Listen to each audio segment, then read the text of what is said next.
What is good, guys? Today I am extremely excited, and that is because we are finally taking a look at Jordan's EK Civic.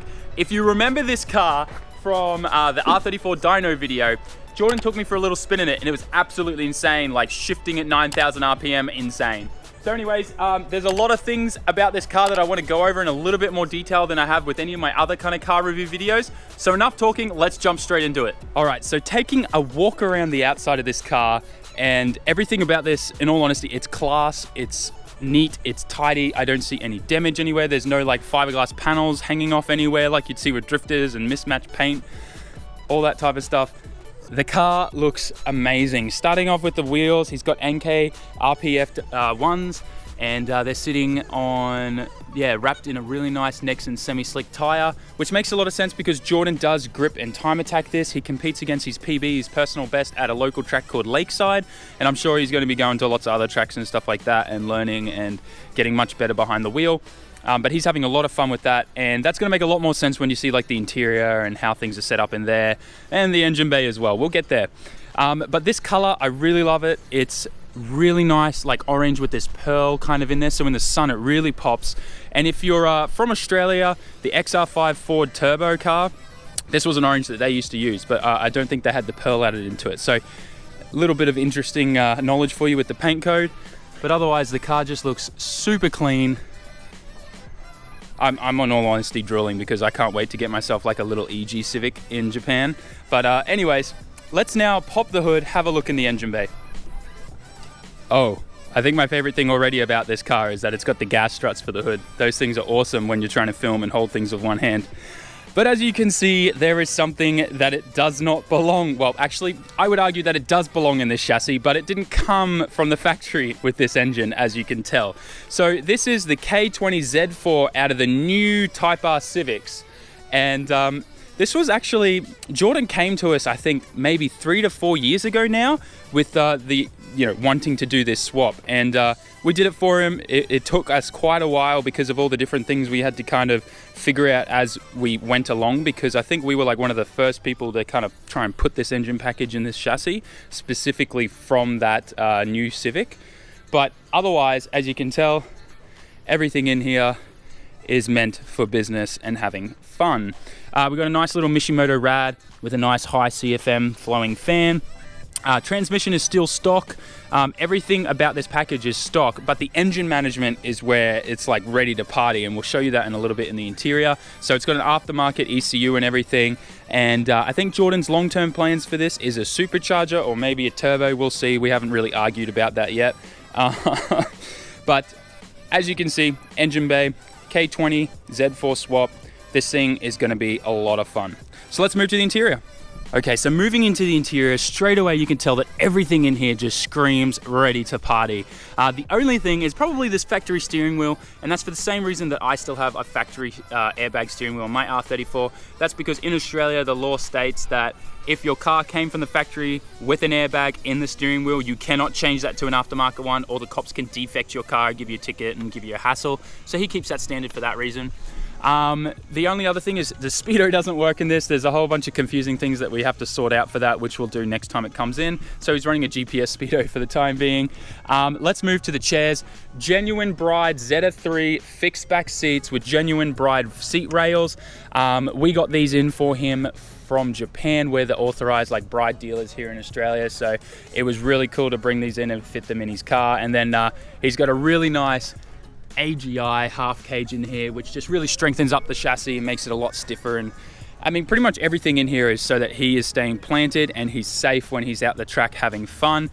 Whole rear of the interior has been completely stripped out. He's got a rear battery boot. The battery's been relocated to the boot.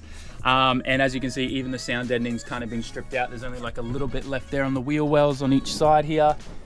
So otherwise, the whole inside of the car is pretty much decked out and ready for track fun. When it comes to suspension, as I said, he does take this to the track a lot.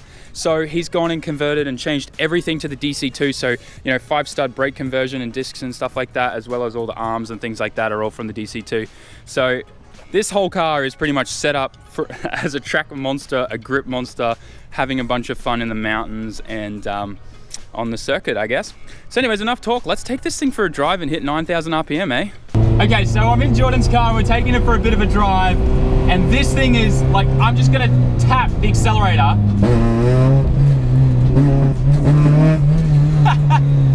So it's got an electronic throttle body on this, so fly-by-wire, and it is very sensitive.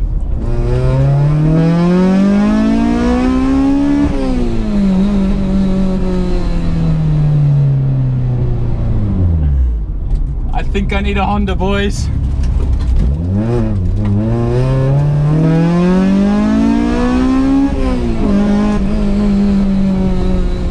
Woo! This thing's fun.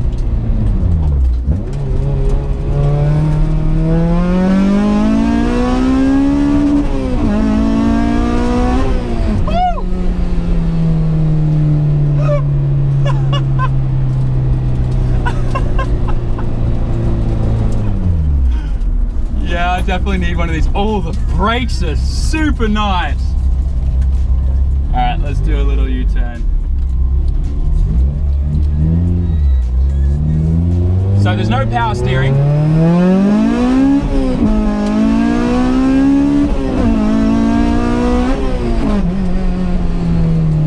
Oh my gosh.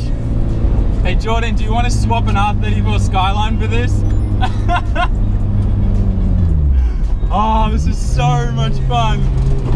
Okay, so let's talk about a few other things about the car. So it's got 200 horsepower at the wheels, and that is through the entire rev range. So this thing feels awesome.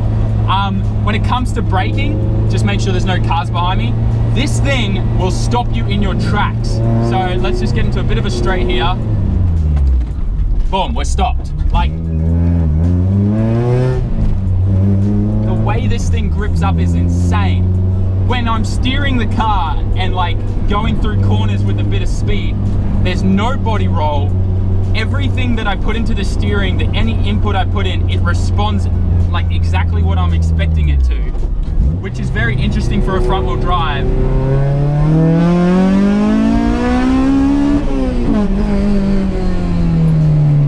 It just, I can't get over this car. It feels amazing.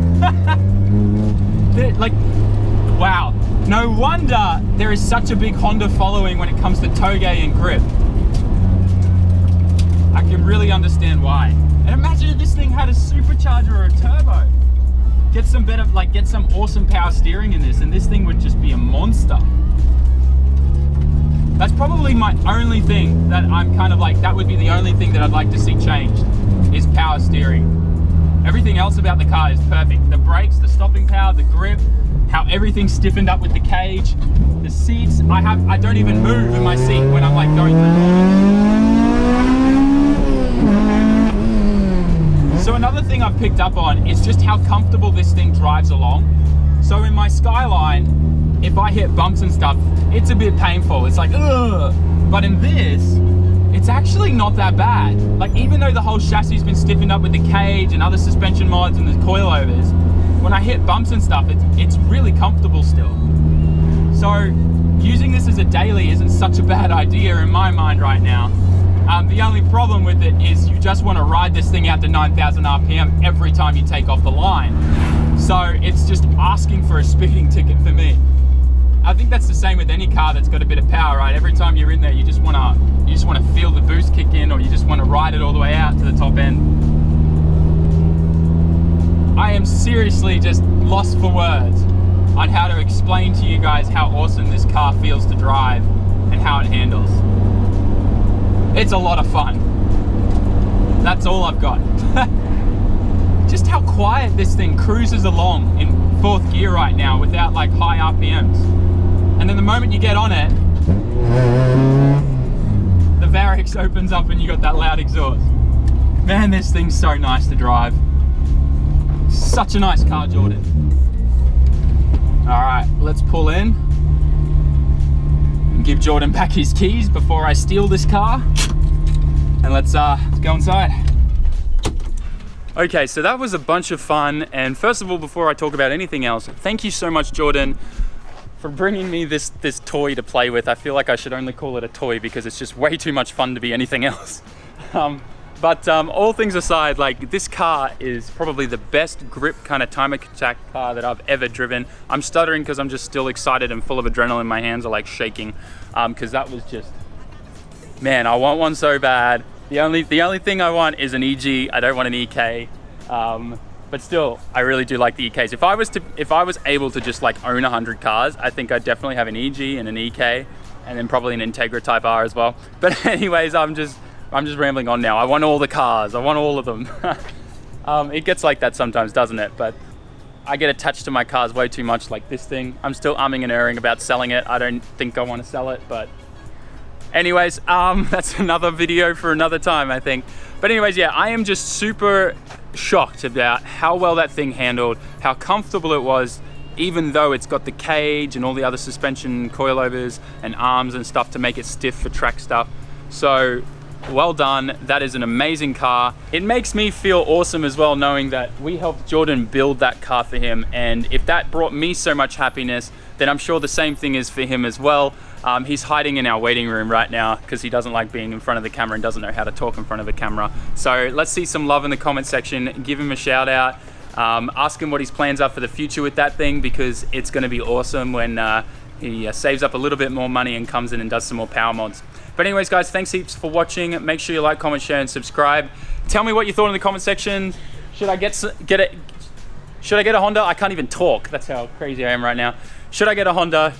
Should it be an EG? Should it be an EK? Should it be an Integra? You tell me what engine combo I should build, and we'll make it happen sometime in the future. Not anytime soon, but it'll definitely happen. Anyways, I'm rambling on. I'll catch you on the next video. Ja mata ne.